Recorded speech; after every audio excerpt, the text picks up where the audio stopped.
My guess is that, like me, you've given a fair amount of thought in your life to the difference between who you are, your personal identity, and how you are manifest in this world by virtue of choices that you make. So, really, what I'm talking about is your value and your values. So, think for a moment about value and values. Hold both of those words, thoughts, ideas in each hand. And think first about your value, what it is to be you as a unique voice, a unique presence in this world that is needed at this very moment of existence. So, for a moment, that might be something that energizes you in a particular direction, or energizes you at least to walk forward and to consider that today you're needed and tomorrow brings new promise to be better than you were even today.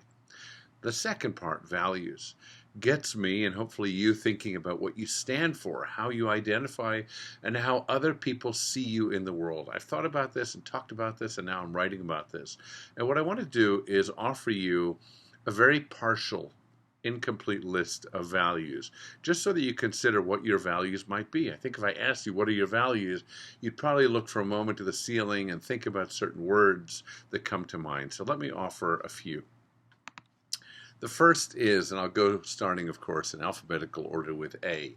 And let me give you quite quickly a list of values: abundance, achievement, advancement, adventure, appreciation of opposition, attractiveness, balance, challenge, charity, cheerfulness, community, commitment, compassion, compassionate criticism, creativity, curiosity, dedication, deliberation, dependability, empathy, excellence, fairness, family, forgiveness, freedom, friendship, fun, generosity, gratitude, happiness, health, etc. I'll stop there.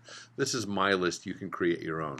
What I suggest you do is create your own values. Take a moment to make a list and ask yourself what you stand for. Put it in any words that are useful to you. Then look at that list and consider and ask yourself if other people who see you and know you would identify you through those values. Imagine if you take all those values and you throw them on the floor and you ask the people closest to you in your work life or in your personal life to identify you by virtue of the pieces of paper on the floor. Imagine a whole family, a group of people, a team at work puts all of their values down and then challenges one another to identify them by the values that they claim to stand for.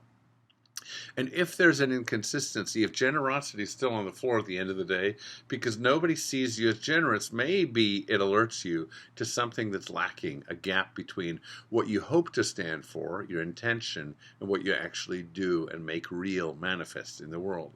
Another thing that you might notice is that good values are often in conflict with one another. So your value of abundance, which isn't bad at all, might be in conflict with your value of charity, which might be problematic. Your value of family might be in conflict with your value of success. So maybe then by noticing, drawing a line between values, you might say, I need to give more attention to these often occurring or sometimes occurring conflicts in my life. So again, in summary, give some thought today. Maybe it's this weekend, at some point in your life. Take the time to invest in your own good self, to look at your value and your values.